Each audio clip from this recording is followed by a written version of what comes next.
Everyone, Vande Mataram के online platform पर मैं दिव्या सोनी आप सभी का स्वागत करती हूँ। तो आज की क्लास में हम पढ़ेंगे नर्वस सिस्टम यानी कि ब्रेन के बारे में। ठीक है, तो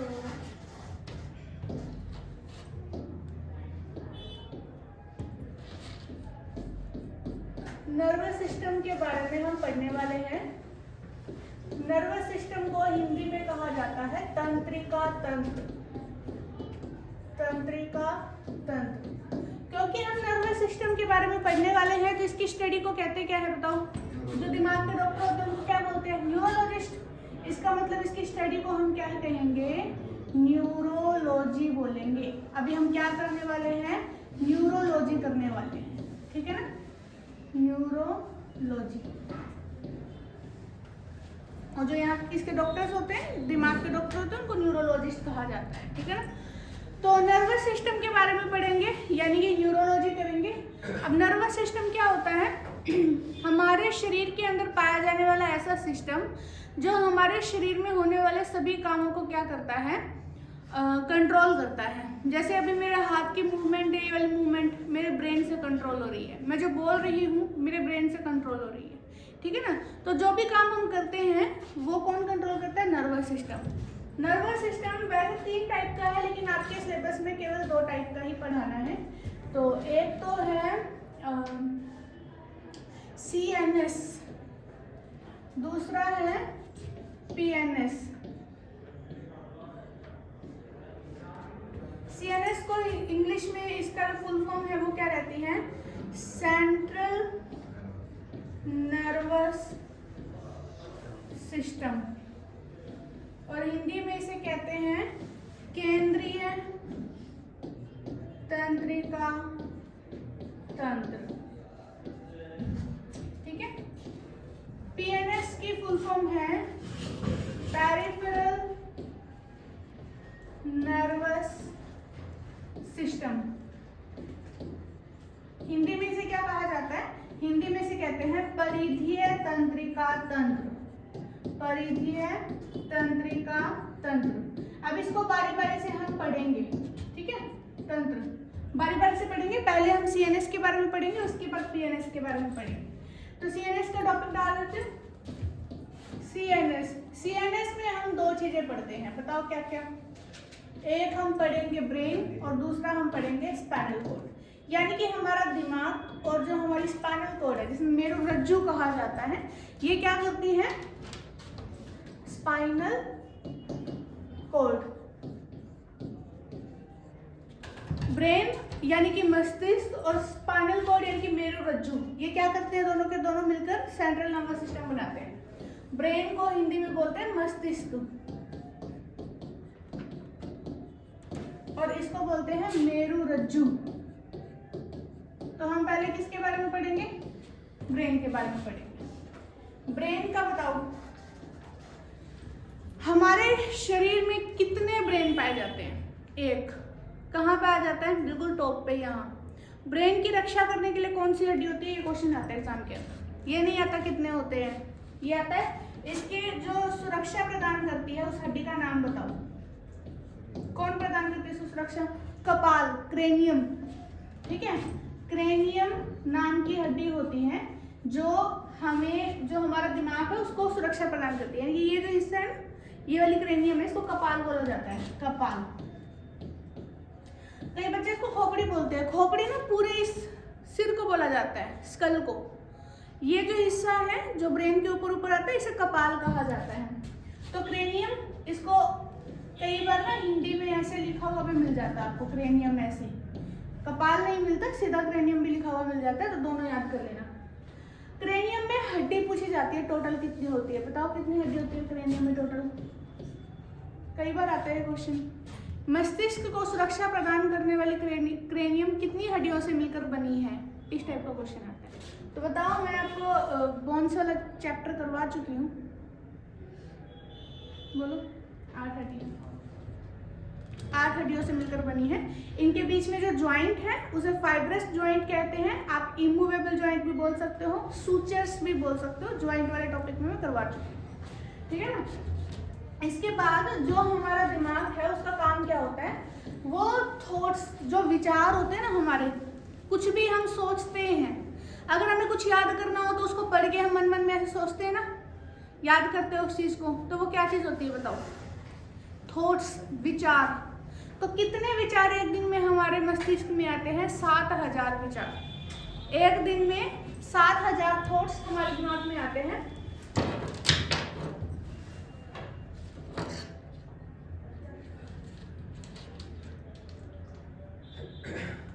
कितने आते हैं एक दिन में?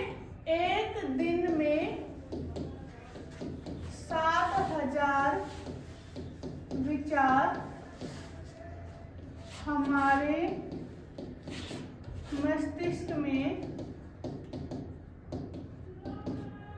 आते हैं, जिसमें से 95% तो हमेशा नेगेटिव ही होते हैं।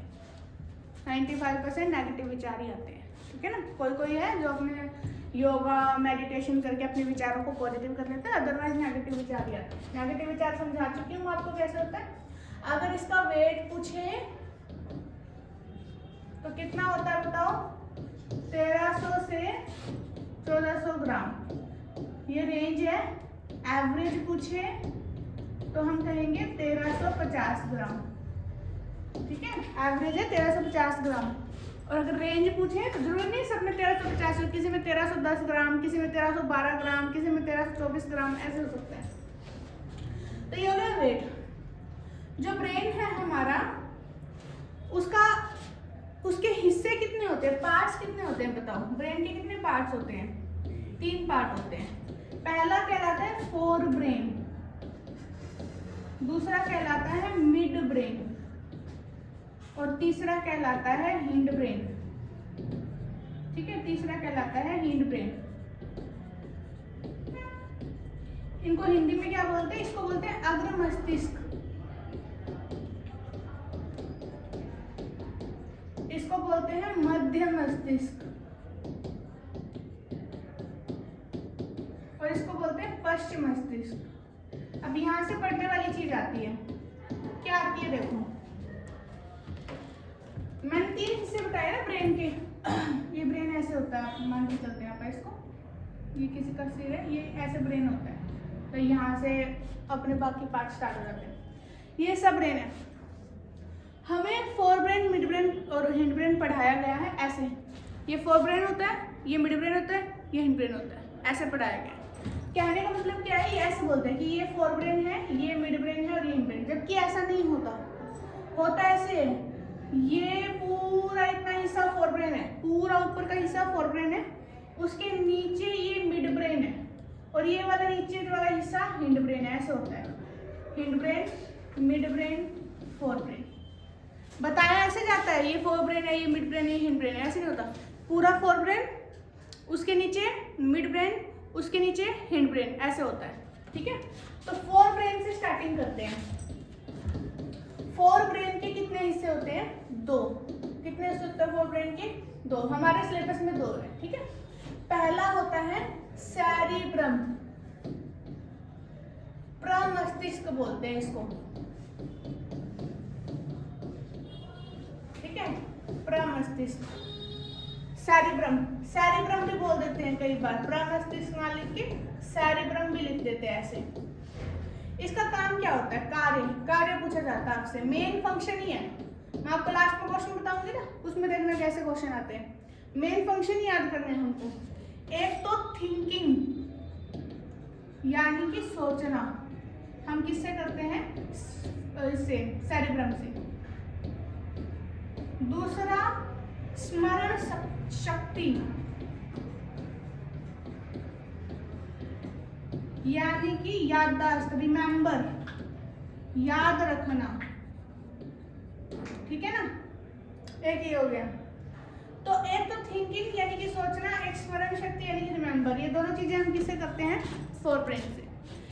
जो बच्चे एक बार पढ़ते याद कर लेते हैं ना, कई बच्चों को बहुत ज्यादा पढ़ना पड़ता है, और कई लोगों को क्या एक बार सुन भी लिया कहीं, एक बार पढ़ भी लिया कहीं, तो वो चीजें याद हो जाती है। तो जो बच्चे इंटेलिजेंट होते हैं, जिन बच्चों का जो दिमाग है अच्छे से विकास कर रहा होता है, वो अच्छे से पढ़ के अपना क्या कर लेते हैं, उसी टाइम पे याद कर लेते हैं। तो उनकी स्मरण शक्ति क्या होती है? अच्छी होती है। तो उनकी थिंकिंग पावर, स्मरण शक्ति अच्छी है, इसीलिए वो थोड़ा इंटेलिजेंट केस में आते हैं। कई बच्चे होते हैं ना, कितना भी पढ़ा लो याद ही नहीं होता उनको, लाइन अभी याद करेंगे 10 मिनट बाद पूछेंगे भूल जाते हैं।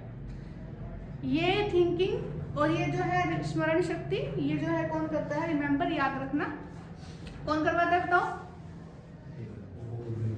फोरब्रेन, ठीक है ना। अगर हम फोरब्रेन नहीं, सेरिब्रम, फोरब्रेन का एक पार्ट है सेरिब्रम, ये याद रखवाता है। इसका एक दूसरा पार्ट है जिसे हम बोलते हैं ओल्फैक्टरी लोब, ठीक है, इसी का दूसरा पार्ट है फोरब्रेन का जिसको हम बोलते हैं ओल्फैक्टरी लोब। इसको हिंदी में कहते हैं घ्राण पिंड। ये क्या करता है, smell detection, smell detection. Smell detection का मतलब क्या है, जो स्मेल होती है ना उसको डिटेक्ट करवाता है। एग्जाम्पल, आपकी आंखें बंद कर दी और आपको आपके सामने रोज लेके आया गया, अब आंखें बंद कर दी तो आपको रोज दिख तो रहा नहीं, अब आपको कह दिया इसको टच भी नहीं करना आपने, इसको टेस्ट भी नहीं करना आपने, और फिर भी बताओ ये क्या चीज़ है, तो आप सिर्फ स्मेल करके बता दोगे ये रोज है ना। आम ले आए आपके सामने, न टच करना है आपको, न टेस्ट करना है आपको, न उसको देखना है, सिर्फ स्मेल के साथ बताना है कि क्या है, स्मेल करोगे बता दोगे आम है। क्यों? क्योंकि वो जो स्मेल है आपके दिमाग में ऑलरेडी फिट है, आपको पता है ये चीज़ इस चीज़ की स्मेल है। कई बार क्या होता है, हम जा रहे होते हैं गली से और किसी के घर हलवा बन रहा होता है, हमें ये भी नहीं पता होता किसके घर हलवा बन रहा है, लेकिन जिस सिर्फ स्मेल से हम बता देंगे कि किसी के घर ना हलवा बन रहा है। स्मेल से नहीं बता देते हम उसके घर हलवा बन रहा है, इसके घर ये चीज़ बन रही है, सिर्फ स्मेल से बता देते हैं। क्यों बता देते हैं स्मेल से? क्योंकि वो जो स्मेल है हमारे अंदर ऑलरेडी फिट है, हमने उस चीज़ का जो है ना याद किया हुआ है उसको, यह हमारे अंदर ऐसा होता है। सबसे ज़्यादा जो इसकी स्मेल डिटेक्शन की पावर है वो कौन से एनिमल में पाई जाती है? सबसे ज़्यादा जो स्मेल डिटेक्शन की पावर है कौन से एनिमल में मिलते हैं? डॉग में। कुत्ते के अंदर जो ये ओल्फैक्टरी लोब्स है ये सबसे अधिक डेवलप्ड होते हैं, इसीलिए जो क्राइम ब्रांच वाले होते हैं वो कोई सबूत कोई ढूंढना हो तो वो कुत्तों की हेल्प लेते हैं, क्योंकि वो उसको क्या करते हैं, थोड़ी सी स्मेल, तो वो उस हिस्से तक पहुंच जाते हैं कि कहाँ से वो स्मेल आ रही है, ठीक है ना। इसीलिए तो ओल्फैक्टरी लोब में क्या होता है, स्मेल डिटेक्शन, और स्मेल डिटेक्शन में वही स्मेल हम डिटेक्ट कर पाएंगे जो ऑलरेडी हमारे दिमाग में फिट है। अब कोई हमें ऐसी चीज़ दे दे जिसको हम ना कभी देखा, ना कभी टेस्ट किया, ना उसकी स्मेल भी कभी करी, पहली बार वो स्मेल हमें अगर आती है तो हमें नहीं पता चलता वो किस चीज़ की है ना। मान लो कोई इटालियन जो हम खाते हैं, कहीं हम मान लो दूर देश में चले जाए और वहाँ की कोई स्पेशल चीज़ जो हमने ना कभी देखी, ना कभी सुनी, ना कभी स्मेल की, और वो हमारे आगे ला के रख दे और हमारी आंखें बंद कर दें, बताइए क्या है, तो क्या बताओगे? कुछ नहीं बता सकते उसकी स्मेल के बारे में, क्योंकि कभी देखा ही नहीं, कभी टेस्ट ही नहीं किया, कभी स्मेल ही नहीं किया। तो जो ऑलरेडी फिट है ना उन्हीं के बारे में बता सकते हो, ठीक है ना। तो ये होगा ओल्फैक्टरी लोब। तो एक रीडिंग लगाते हैं, उसके बाद हम वापस चलेंगे आगे। हाँ, तो हम कर रहे हैं नर्वस सिस्टम। नर्वस सिस्टम जो हमारी बॉडी को कंट्रोल करता है। जो नर्वस सिस्टम है वो दो प्रकार का होता है, एक सीएनएस, एक पीएनएस। मैं आपको पहले सीएनएस बता रही हूँ, सेंट्रल नर्वस सिस्टम। तो सीएनएस के अंदर दो चीजें पढ़ेंगे हम, ब्रेन और स्पाइनल कॉर्ड। अभी हम ब्रेन के बारे में पढ़ेंगे पहले, ठीक है।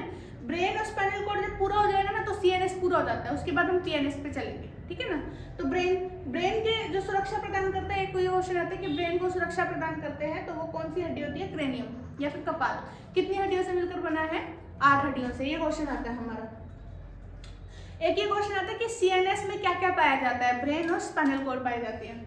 एक दिन में कितने थॉट्स आते हैं? 7000। वेट कितना होता है? 1350 ग्राम। पार्ट्स कितने होते हैं? 3। कौन कौन से होते हैं? Fore brain, mid brain, hind brain. Fore brain के कौन कौन से पार्ट होते हैं? एक तो सेरिब्रम होता है जो थिंकिंग और रिमेंबर, याद रखने की जो याददाश्त होती है उसको हेल्प करता है, और एक होता है ओल्फैक्टरी लोब जो स्मेल डिटेक्शन में हेल्प करता है। इतना क्लियर है? ये फोर ब्रेन के 2 पार्ट हुए हैं। अब हम पढ़ते हैं मिड ब्रेन के बारे में। मिड ब्रेन के बारे में हमें कुछ नहीं पढ़ना, मिड ब्रेन के बारे में कुछ भी नहीं पढ़ना। क्यों नहीं पढ़ना? क्योंकि मिड ब्रेन जो है ना यह फोर ब्रेन व हिंड ब्रेन को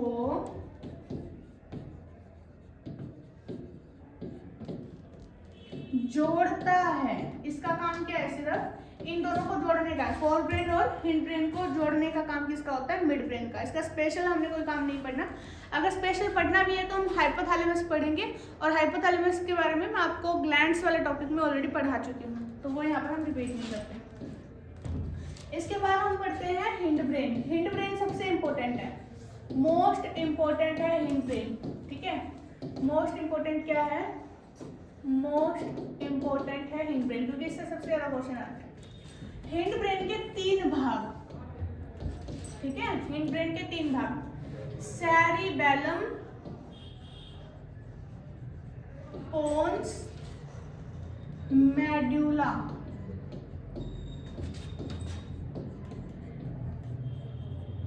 इसका पूरा नाम होता है मेडुला ऑब्लिंगाटा, ठीक है ना। तो सेरिब्रम, पोन्स, सेरिबेलम, पोन्स और मेडुला। सेरिबेलम को हिंदी में बोलते हैं अनुमस्तिष्क, पोन्स को पोन्सी कहा जाता है, और मेडुला को मेडुला कहा जाता है, ठीक है ना। अब इसके हम पढ़ते हैं जो काम है वो, क्योंकि काम से ही हमारा क्वेश्चन आता है। इसका काम है इक्विलिब्रियम, या हम कहेंगे बैलेंस, ठीक है। मैं एक बार लिख देती हूँ, फिर सारे बताती हूँ आपको। इसका काम है रेस्पिरेशन को कंट्रोल करना, और इसका काम है इनवॉल्यूंटरी एक्शंस को कंट्रोल करना। अच्छा, वॉल्यूंटरी एक्शंस को कौन कंट्रोल करता है? इनवॉल्यूंटरी। वॉल्यूंटरी एक्शंस को कौन कंट्रोल करता है बताओ? अनैच्छिक क्रिया।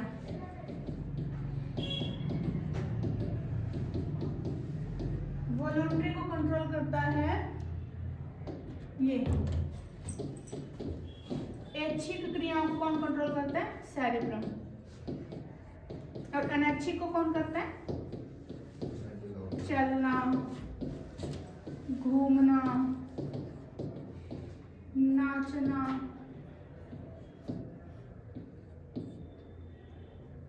बोलना, ये सब अच्छी क्रियाएं हैं। हम चाहेंगे तो हम चलेंगे, नहीं चाहेंगे तो रुक जाएंगे। हम चाहेंगे तो ऐसे घूमेंगे, नहीं चाहेंगे तो रुक जाएंगे।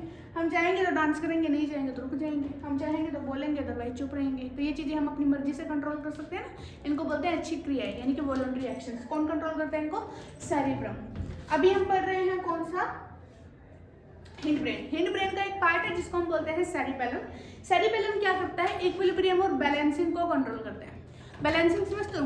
अभी मैं आराम से खड़ी हूँ ना, ऐसे मैं ऐसे लड़खड़ा नहीं रही, इसको कौन कंट्रोल कर रहा है? सेरिबेलम।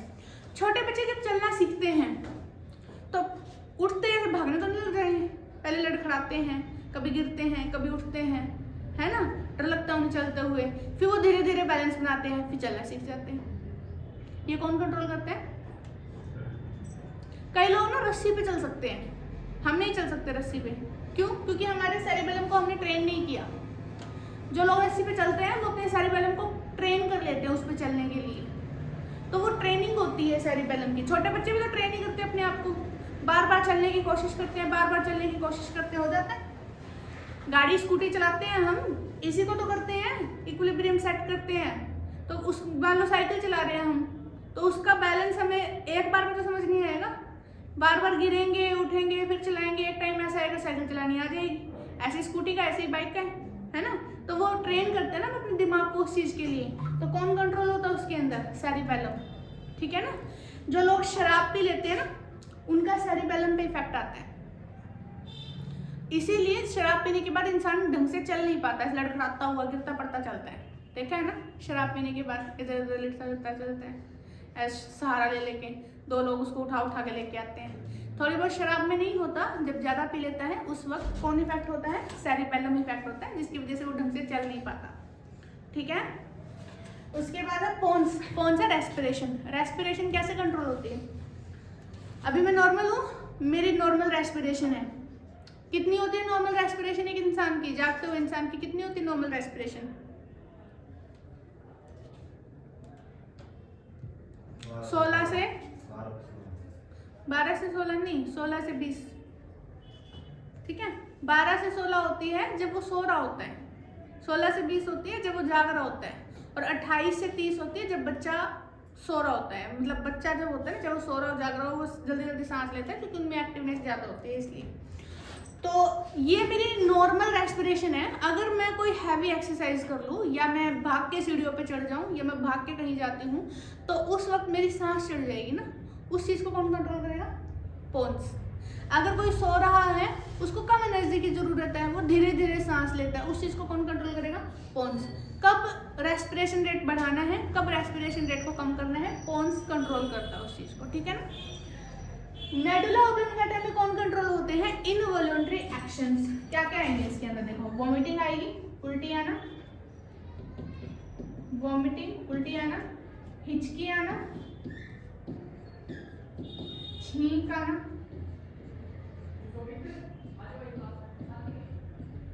हार्ट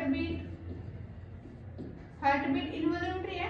हम चाहे हमारी हार्ट बीट रुक जाए तो रुक जाएगी क्या? हमारे चाहने से कुछ नहीं होगा, ये अपने आप कंट्रोल होती है। पलकों का झपकना भी क्या होता है? इनवॉल्यूंटरी। मतलब कई बच्चे कहते हैं कि हम तो रोक सकते हैं, बल्कि ऐसे तो कितने टाइम रोक लोगे? एक टाइम तो ऐसा आएगा जब झपकानी पड़ती है, तो वो क्या होती है? इनवॉल्यूंटरी। लंबे टाइम तक हम उस चीज़ को कंट्रोल करके नहीं रख सकते। तो वॉमिटिंग, हिचकी, छींक आना, हार्ट बीट और इसके अलावा जितने भी इनवॉलंटरी एक्शंस हमारी बॉडी में होते हैं, जैसे कि मान लो किसी ने हमें पेन चुबाया और हमने ऐसे एकदम किया है ना कि चुबा है, किसी चीज़ को, गर्म चीज़ को हमने छू लिया और फिर हमने ऐसे किया, तो ये इनवॉलंटरी ना, हम छू के उसको रख थोड़ी सकते हैं। एक टाइम ऐसा आएगा अपने आप हाथ हट जाएगा, इनवॉलंटरी एक्शन। तो जितने भी इनवॉलंटरी एक्शंस होते हैं उन्हें कौन कंट्रोल करता है? मेडुला। क्लियर है इतना? एक रीडिंग लगाते हैं फिर से, देखो। नर्वस सिस्टम पढ़ा। नर्वस सिस्टम हमारी बॉडी के अंदर दो प्रकार का है, सीएनएस, पीएनएस। पीएनएस को तो छेड़ ही नहीं रहे हम, सीएनएस पे चलते हैं। सीएनएस के दो भाग है, कौन कौन से? ब्रेन और स्पाइनल कॉर्ड। समझ में आया ना? याद रखना इसको, ब्रेन और स्पाइनल कॉर्ड। हमने पहले किसको पढ़ा? ब्रेन को। ब्रेन के कितने भाग? Fore brain, mid brain, hind brain, यही है ना।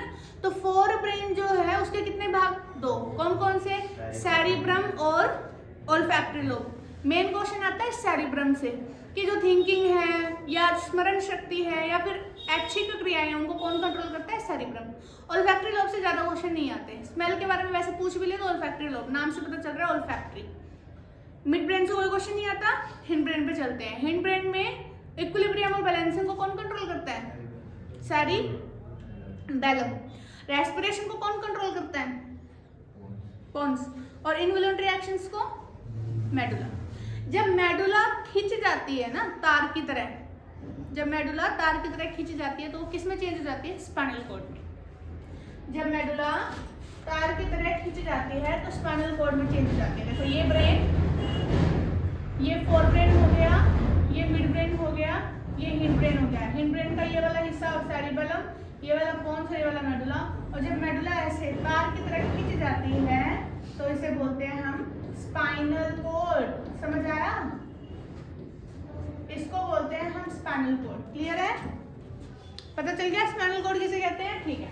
अब कई बच्चों को लगता है कि स्पाइनल कॉर्ड रीढ़ की हड्डी होती है। रीढ़ की हड्डी स्पाइनल कॉर्ड नहीं होती। रीढ़ की हड्डी को कहा जाता है वर्टिब्रल कॉलम, मेरुदंड बोला जाता है उसे, ठीक है ना।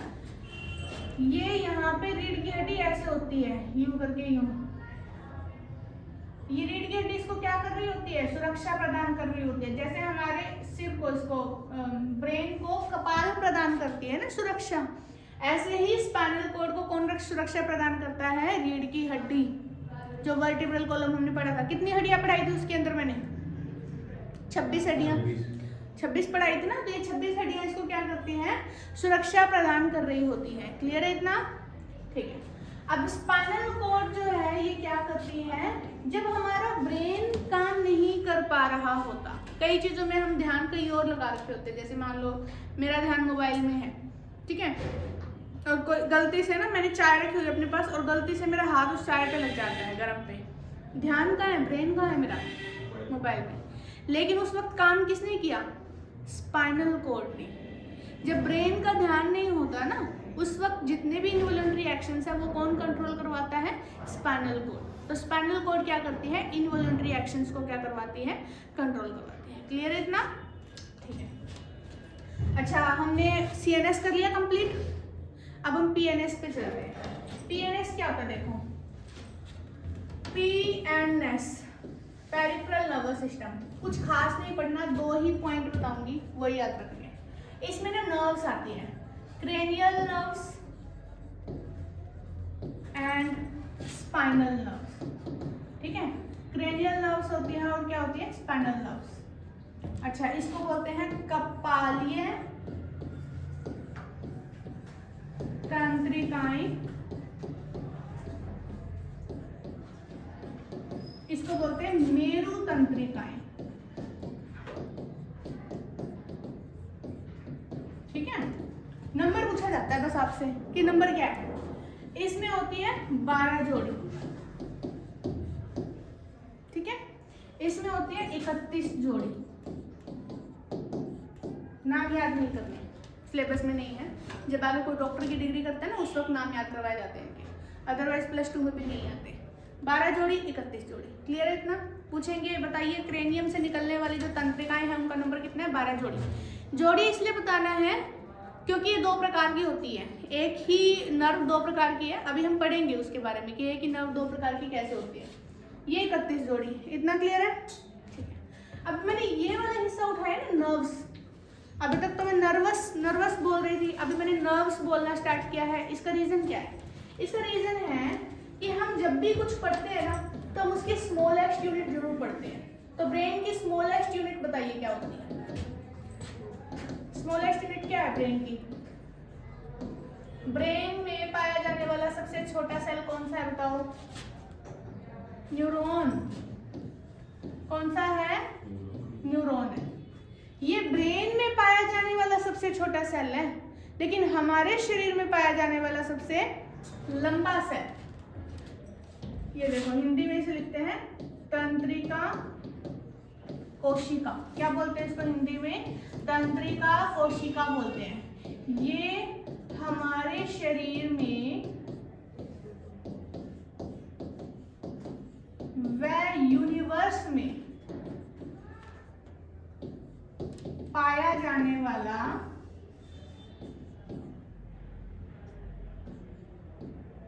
पाई जाने वाली, क्योंकि हम हिंदी में लिख रहे हैं ना, सबसे लंबी कोशिका है। याद है मैंने आपको सेल वाले टॉपिक में बताया था, smallest cell mycoplasma, largest cell ostrich egg और लॉन्गेस्ट सेल क्या बताया था? Neuron cell. सबसे लंबी कोशिका है, ठीक है ना। ये याद आ गया होगा। एक ये बात भी याद आ गई होगी, ये डिवाइड नहीं करती, इनके अंदर डिवीजन की पावर नहीं होती है। आपसे ये क्वेश्चन पूछे जाते हैं, ब्रेन की सबसे छोटी इकाई बताओ, न्यूरॉन। हमारे शरीर में पाई जाने वाली सबसे लंबी कोशिका बताओ, न्यूरॉन। ऐसी कोशिका का नाम बताइए जिसमें डिवीजन नहीं होती, न्यूरॉन। क्लियर है?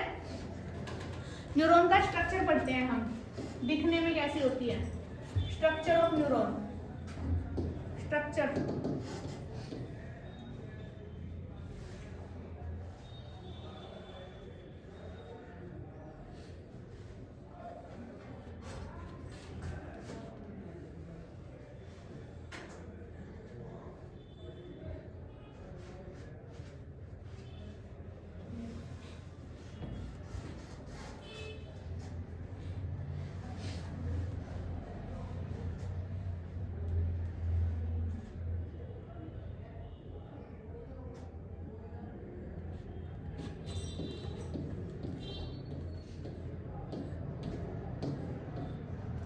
ये न्यूरॉन का डायग्राम है। ये जो बीच में है ना, ये वाइट से बनाया है, ये न्यूक्लियस है। न्यूक्लियस को हिंदी में क्या बोलते हैं? केंद्रक बोलते हैं,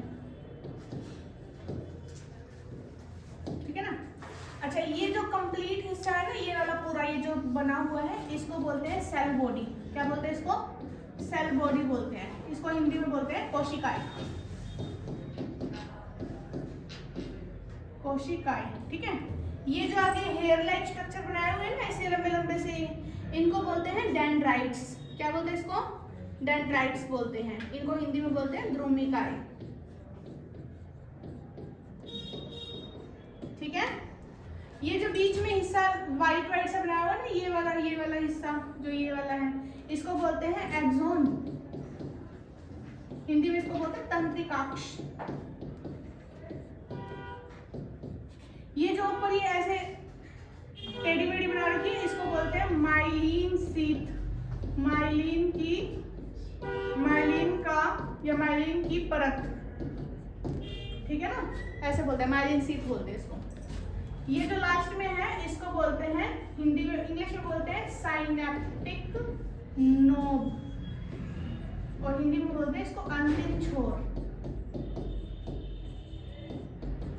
ये है इसका डायग्राम। वैसे तो इसका डायग्राम पे क्वेश्चन बनता नहीं, पर कोई कुछ कह नहीं सकते एग्जामिनर का हम, तो कई बार ना हमें ये डायग्राम देके और ABCD ऐसे दे देते हैं और फिर कहते हैं बताओ A पार्ट क्या है, B पार्ट क्या है। तो उस वक्त के लिए आपको ये याद रखना है, अदरवाइज याद रखने की जरूरत नहीं है।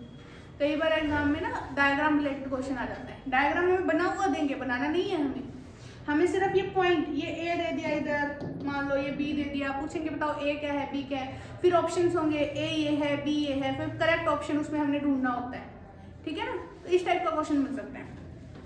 अब जब न्यूरॉन, एक न्यूरॉन दूसरे से मिलता है, दूसरा न्यूरॉन तीसरे से मिलता है, तीसरा न्यूरॉन चौथे से मिलता है, तो ऐसे न्यूरॉन की लंबी लंबी जब चेन बन जाती है तो उसे नर्व कहा जाता है। याद आ गया, पेरिफेरल नर्वस सिस्टम में मैंने नर्व्स पढ़ाया था ना, ये जो क्रेनियल नर्व्स और स्पाइनल नर्व्स, इससे पहले वाले जो किया था, ये देखो क्रेनियल नर्व्स और स्पाइनल नर्व्स। तो ये नर्व क्या है, लंबी लंबी चेन है, किसकी है, न्यूरॉन की। अभी जो मैंने जोड़ी बता रखा है ना, यहाँ पे जोड़ी है, इस जोड़ी के बारे में पढ़ते हैं कि जोड़ी क्या है। अब जब भी ऐसा होता है कि हमें कोई चीज गर्म लगती है, तो गर्म कैसे लगती है, ये कप है और इसके अंदर गरम गरम चाय है, ठीक है ना। इस चाय में हमारा बाई चांस हाथ लग गया, तो ये हो गया हमारे हाथ, 3 4 5, इस साइड मेरा उठा तो 1 2 3 4, ठीक है, ऐसे हमारे ना 6 उंगलियां बना दी मैंने। तो ऐसे है, इसमें हाथ लग गया और ये ऐसे हाथ गया, थोड़ा सा समझ जाना बस मैं क्या कहना चाहती हूँ आपको, ठीक है ना। ये ऐसे ब्रेन इधर और ये ऐसे स्पाइनल कॉर्ड इधर, ठीक है ना, स्पाइनल कॉर्ड। अब मैं कहना क्या चाहती हूँ वो समझो पहले। अगर हमें यहाँ इस हिस्से में गर्म लगा है तो ये वाला मैसेज हमारे ब्रेन तक पहुँचेगा कैसे, उसके बारे में पढ़ना है हमें। तो यहाँ से जो मैसेज हमारा पहुँचेगा ना, वो कैसे पहुँचेगा, देखो जो ये हमारे हाथ है ना, इन हाथ पे यहाँ पे नर्व्स हैं, हर जगह पे नर्व्स है, ऐसे नर्व जा रही होती है, हमें दिखती नहीं पर जा रही है। अब गर्म चीज हमें लगी है तो कुछ तो होगा वो वहां पे जो उसको रिसीव कर रहा होगा कि ये गर्म है, उसे क्या बोलते हैं हम, उसे बोलते हैं ग्राही, रिसेप्टर्स। हमारे जो डेंड्राइट्स होती है, डेंड्राइट्स के ऊपर ग्राही होते हैं, रिसेप्टर्स होते हैं। जैसे कोई चीज़ हमें गर्म लगती है, कोई चीज़ हमें ठंडी लगती है, कोई चीज़ हमें किसी चीज़ की हमें चोट लगती है, कोई चीज़ हमें ऐसे चुभती है, कुछ हमें मुलायम लगता है, कुछ हमें खुरदरा लगता है, तो वो सब चीज़ें कौन कंट्रोल करता है, ये ग्राही। तो सबसे पहला ग्राही मैं आपको देख पा रही हूँ, ये होते हैं फोटो रिसेप्टर्स। क्या होते हैं सबसे पहले ग्राही, फोटो रिसेप्टर्स। प्रकाश ग्राही बोलते हैं इनको, प्रकाश ग्राही। कहाँ पाए जाते हैं बताओ, आईज में। हमारे 5 सेंस ऑर्गन है ना, 5 सेंस ऑर्गन क्यों है, क्योंकि वो ब्रेन से कनेक्टेड है, उनके ऊपर जो चीजें हैं वो ब्रेन से कनेक्टेड है। तो एक तो आंख, दूसरा क्या होता है, कान, फोनो रिसेप्टर्स। कान से फोन सुनते हैं तो उसे याद रखना, फोनो रिसेप्टर्स। हिंदी में से कहते हैं श्रवण ग्राही।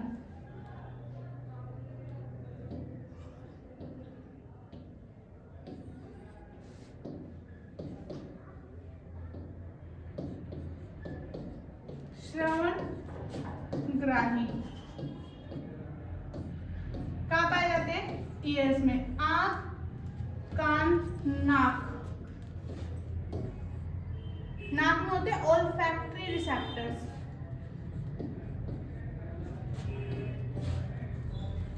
हिंदी में क्या बोलते हैं, स्वाद ग्राही, सॉरी घ्राण ग्राही, या फिर आप इसे गंध ग्राही भी बोल सकते हो, गंध ग्राही।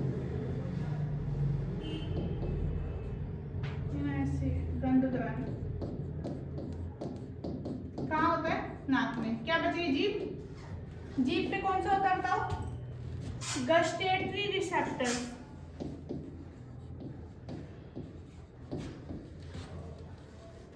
क्या बोलते हैं इनको? स्वादग्राही।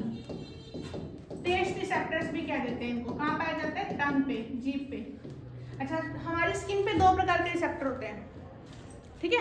एक तो तापमान के लिए और एक टच के लिए, कि वो टच मुलायम है, वो नुकीला है या कैसा टच है, टच के लिए। तो दो प्रकार के रिसेप्टर हमारी स्किन पे पाए जाते हैं। देखो, आँख, कान, नाक, जीभ, त्वचा। त्वचा बच गई लास्ट में। तो एक तो होते हैं थर्मो रिसेप्टर्स,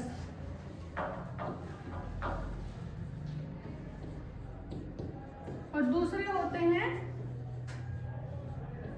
थिग्मो रिसेप्टर भी बोल सकते हो, टेम्पो रिसेप्टर भी बोल सकते हो, थिग्मो रिसेप्टर्स। अच्छा, इसको बोलते हैं तापग्राही, इसको बोलते हैं स्पर्शग्राही, ठीक है ना? और ये दोनों ही कहाँ मौजूद होते हैं? स्किन पे। अब ये ग्राही समझ में आ गया, ठीक है? अभी पहले वाले पे चलते हैं वापस। तो यहाँ पे हमें जो चीज गर्म लगी होगी, तो गर्म चीज के लिए कौन से रिसेप्टर्स होंगे? यहाँ पे तापग्राही। तो तापग्राही रिसेप्टर होंगे, तो यहाँ पे कोई न्यूरॉन होगा ऐसे करके, मैं छोटे छोटे बना रही हूँ यहाँ पे न्यूरॉन ना, ऐसे करके, ऐसे। तो यहाँ पे किसने रिसीव किया होगा इसको? थर्मो रिसेप्टर्स ने इसको रिसीव किया होगा। थर्मो रिसेप्टर ने जब इसको रिसीव किया होगा तो इसे आगे भेजा होगा।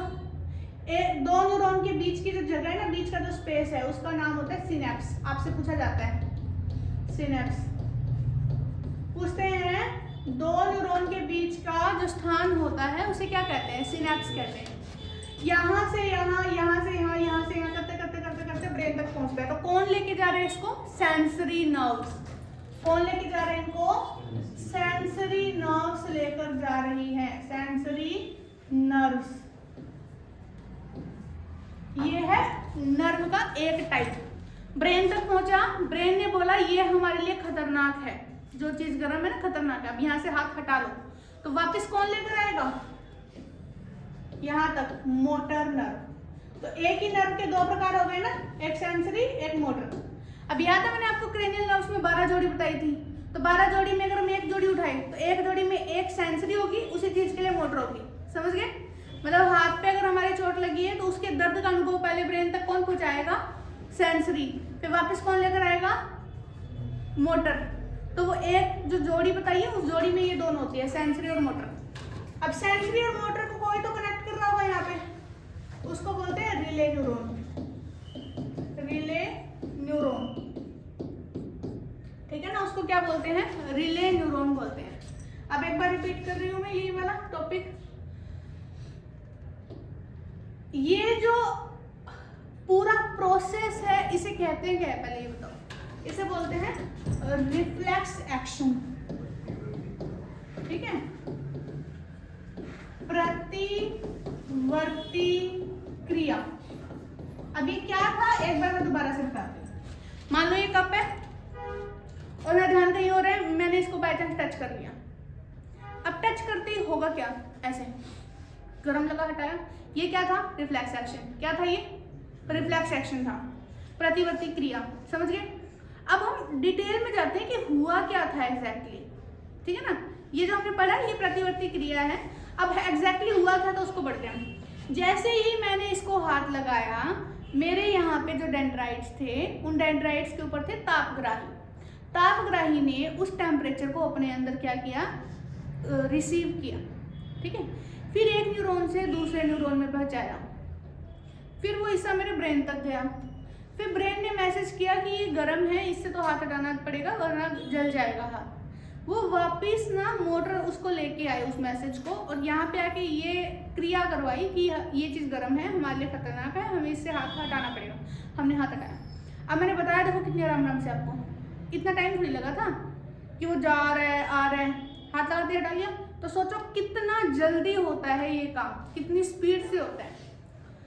अब मैं कुछ भी देख रही हूँ, मान लो ये चीजें, ये लाइट को विजिबल लाइट में देख पा रहे हैं, ये लाइट को हमारी आंखों में जो फोटो रिसेप्टर्स हैं वो रिसीव करते हैं, फिर वो ब्रेन तक पहुंचाते हैं, फिर ब्रेन बताता है उसे ये चीज़ था, फिर वो वापस आते हैं, फिर जाके रेटिना पे क्या बनती है, इमेज। जो मैं बोल रही हूँ सुन पा रहे हो आप? जो बोला एग्जैक्ट सुन पा रहे हो हाथों हाथ? क्यों सुन पा रहे हो? क्योंकि आपके कान में जो फोनो रिसेप्टर्स हैं, मेरी आवाज़ ये आवाज़ नहीं है, ये जस्ट ना वाइब्रेशन है। इस वाइब्रेशन को आपके जो कान हैं वो रिसीव करते हैं, फोनो रिसेप्टर्स ब्रेन तक पहुँचाते हैं, ब्रेन वापस उसको क्या पहुँचाता है, कान तक, और आपको ये चीज़ सुनाई दे रही है जो मैं आपको बोल रही हूँ। टेस्ट में क्या होता है, कोई भी चीज़ उठाई, टेस्ट किया ना अपन ने, टेस्ट किया तो क्या होता है, और जो गस्टेटरी रिसेप्टर्स होते हैं उसको रिसीव करेंगे, ब्रेन तक पहुँचाएंगे, वापस आएगा, हमें बताएगा ये वाला टेस्ट है। ऐसे स्मेल का तो कितनी जल्दी होता है ना ये काम। ऐसा तो नहीं बोल मैं रही हूँ आपको 2 घंटे बाद सुनाई दे रहा है मैडम की आवाज़, ऐसा तो नहीं होता ना, हाथों हाथ बोल रही हूँ, हाथों हाथ सुन रहा है। तो इतना स्पीड से वर्क होता है हमारे नर्वस सिस्टम के अंदर। तो अब समझ में आया ये क्या था, रिफ्लेक्स एक्शन, जिसके अंदर ये पूरा प्रोसेस होता है। अब पूरी प्रोसेस तो आपसे पूछी नहीं जाएगी, तो क्वेश्चन क्या पूछे जाएंगे मैं वो आपको बताती हूँ। इसमें तो मैंने आपको बता दिया, ये सिर्फ डायग्राम दिया हुआ होगा और लेबलिंग करनी पड़ सकती है, और बहुत रेयर चांस है इसके आने के, कोई ज़्यादा कोई खास चांस है नहीं। यहाँ से काफ़ी सारे क्वेश्चन बनते हैं। कौन कौन से बनते हैं? एक तो यही बनेंगे, आंखों में मौजूद रिसेप्टर्स का नाम बताइए, फोटो रिसेप्टर। फोटो रिसेप्टर्स कहाँ पे पाए जाते हैं? आंखों में। कान में मौजूद रिसेप्टर्स का नाम बताइए, फोनो रिसेप्टर्स। कहाँ पाए जाते हैं फोनो रिसेप्टर्स? कान में। ओल्फैक्टरी कहाँ पाए जाते हैं? नाक में। गस्टेटरी कहाँ पाए जाते हैं? जीभ पे। थर्मो कहाँ पाए जाते हैं? स्किन पे। थिग्मो या फिर टैंगो रिसेप्टर्स कहाँ पाए जाते हैं? स्किन पे। हमें टेम्परेचर के बारे में कौन से रिसेप्टर बताते हैं? थर्मो। हमें टच के बारे में कौन से रिसेप्टर बताते हैं? थिग्मो। तो इस टाइप के क्वेश्चन बनेंगे। फिर यहाँ से क्या क्वेश्चन बनेगा कि किसी चीज को हाथ लगाया और एकदम से हमने उससे हाथ दूर कर लिया, तो यहाँ पे कौन सा एक्शन, कौन सी क्रिया हुई है? हम बोलेंगे प्रतिवर्ती क्रिया हुई है। प्रतिवर्ती क्रिया सिर्फ इतनी नहीं होती कि ये हमने ऐसे कर लिया, प्रतिवर्ती क्रिया ये भी होती है, मेरा ध्यान इधर है, मुझे आकर वहां से कोई आवाज लगाता है और मेरा ध्यान एकदम उनकी तरफ जाता है, हाथों हाथ उधर से उसने आवाज लगाई और मेरा ध्यान गया ऐसे ही, है ना। मुझे क्या पता आवाज कहाँ से आई, पर जहां से आ रही होगी ना मेरा ध्यान एग्जैक्ट उसी तरफ जाएगा। वहां से कोई आवाज आएगी तो उसी तरफ जाएगा, तो ये भी प्रतिवर्ती क्रिया है। कोई मुझे आगे ऐसे करेगा तो मैं अपनी आंखें बंद करूंगी, है ना, तो ऐसे करते हैं, कई ऐसे करते हैं तो मैं अपनी आंखें बंद कर लेते हैं, तो वो भी क्या है? प्रतिवर्ती क्रिया है। छींक आती है ना, छींक आती है तो आंखें अपनी ऑटोमेटिकली बंद हो जाती है, कोई खुली आंख से छींक सकते हैं, तो प्रतिवर्ती क्रिया है। तो जो भी हम अपने डेली लाइफ में कर रहे हैं ना, जैसे कोई चीज चुबा दी हमें, हमने हाथ पीछे किया, प्रतिवर्ती क्रिया है। तो ये सारी की सारी रिफ्लेक्स एक्शंस होती हैं। अब जो ये पाथ था ना, पाथ मतलब समझ रहे हो, ये जो रास्ता था, ये रिसेप्टर ने रिसीव किया, फिर सेंसरी नर्व से लेके गई, फिर वापस मोटर नर्व से लेके आई, इसको बोलते हैं रिफ्लेक्स आर्क। रिफ्लेक्स आर्क क्या होता है? जो मैसेज है, जो रास्ता तय करता है, उसको रिफ्लेक्स आर्क बोलते हैं। हिंदी में इसे कहते हैं प्रतिवर्ती चाप। क्या कहते हैं इसे हिंदी में? प्रतिवर्ती चाप कहा जाता है। क्लियर है इतना? कोई डाउट है यहाँ तक? तो हमारी बॉडी में जितने भी काम हो रहे होते हैं, चाहे वो एक उंगली भी काम कर रही है, उसको ब्रेन कंट्रोल कर रहा है। ठीक है ना? क्लियर है इतना? बस ब्रेन में इतना ही पढ़ना है। देखो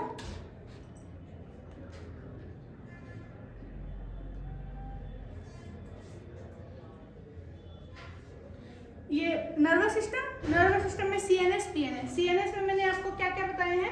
सीएनएस में मैंने आपको बताया है ब्रेन और स्पाइनल कॉर्ड। तो ब्रेन के बारे में बता दिया ना मैंने आपको, सारा तीनों पार्ट बता दिए, फंक्शन बता दिए उनके। स्पाइनल कॉर्ड बता दी पूरी की उसको कौन, मेडुला ऑब्लांगेटा का जो आगे का भाग होता है उसे स्पाइनल कॉर्ड कहते हैं। वो ब्रेन जिस टाइम पे काम नहीं कर रहा होता उस टाइम पे काम करती है। उसके बाद हमने किया फोर ब्रेन का पार्ट, दोनों पार्ट कर लिए। उसके बाद हमने क्या किया है, इसका हिंड ब्रेन के पार्ट कर लिए, मिड ब्रेन का कर लिया हमने। उसके बाद हमने ये स्पाइनल कॉर्ड के बारे में मैंने आपको बता दिया, कौन इसकी रक्षा करती है, रीढ़ की हड्डी इसकी रक्षा करती है। उसके बाद क्या आता है हमारा पीएनएस। पीएनएस में मैंने आपको बता दिया कौन कौन सी ये होती है, 12 जोड़ी इधर, 31 जोड़ी इधर। हमारे ना यहाँ रीढ़ की हड्डी से भी क्या निकल रहे होते हैं, नर्व्स, जो हमारे पैरों तक जाती है। कभी कभी आपने देखा किसी को डिस्क की प्रॉब्लम है, रीढ़ की हड्डी में प्रॉब्लम है, तो उसका दर्द उसके पैरों में जाता है, क्योंकि ये वाले हिस्से को ऐसे ये पैर कंट्रोल करते हैं। किसी की रीढ़ की हड्डी में कोई प्रॉब्लम आ जाए तो नीचे का हिस्सा क्या हो जाता है, सुन, है ना, काम नहीं करता। अगर किसी को स्पाइनल दे रहे हैं, इंजेक्शन दे रहे हैं और उसका ना नीचे का हिस्से का कोई ऑपरेशन होना होता है, तो यहाँ पे इंजेक्शन लगाते हैं, नीचे का हिस्सा सुन हो जाता है। तो समझ रहे हो ना कैसे सुन हो जाता है, क्योंकि यहाँ पे इंजेक्शन लगाने से सारी नर्व काम करना बंद कर देती है, वो थोड़े टाइम के लिए क्या हो जाती है, सुन हो जाती है। तो ये वाले हिस्से में नीचे का हिस्सा क्या होता है, कंट्रोल होता है, ठीक है ना। तो उसके बाद में स्मॉलेस्ट यूनिट ऑफ ब्रेन क्या होती है, न्यूरॉन सेल होती है, ये बता दिया। न्यूरॉन सेल का डायग्राम बता दिया, सारे के सारे रिसेप्टर्स बता दिए, ये ले रिसेप्टर सारे के सारे बता दिए आपको, और आपको बता दिया रिफ्लेक्स एक्शन और reflex arc, sensory nerve, motor nerve, और दो न्यूरॉन के बीच का स्पेस क्या कहलाता है, साइनेप्स। क्लियर है, ठीक है। और कुछ मिर्गी के दौरे, एपिलेप्सी सुना है आपने, कई लोगों को मिर्गी के दौरे आते हैं, वो ब्रेन रिलेटेड समस्या होती है। सीजर्स जो दौरे आते हैं ना, उनको सीजर्स बोलते हैं, वो ब्रेन रिलेटेड प्रॉब्लम होती है, तो उनके बारे में ज़्यादा पढ़ना नहीं है। कोमा में जाना क्या होता है, ब्रेन ढंग से काम नहीं कर रहा होता, सिर्फ ब्रेन ही काम नहीं कर रहा होता, बाकी अंग काम कर रहे होते हैं, तो ये हो गया। मरने के बाद जो ब्रेन है वो 7 मिनट तक एक्टिव रहता है, डेथ होने के बाद जो ब्रेन है वो 7 मिनट तक क्या रहता है, एक्टिव रहता है, जिंदा रहता है, ठीक है ना। तो आज के लिए इतना ही करेंगे। आज के टॉपिक में मैंने आपको ब्रेन के बारे में सारी इन्फॉर्मेशन दे दी है। अगर क्लास अच्छी लगी हो तो इसे लाइक शेयर एंड कमेंट जरूर कीजिएगा, चैनल को सब्सक्राइब जरूर कीजिएगा। आज के लिए इतना ही, thank you very much, bye bye.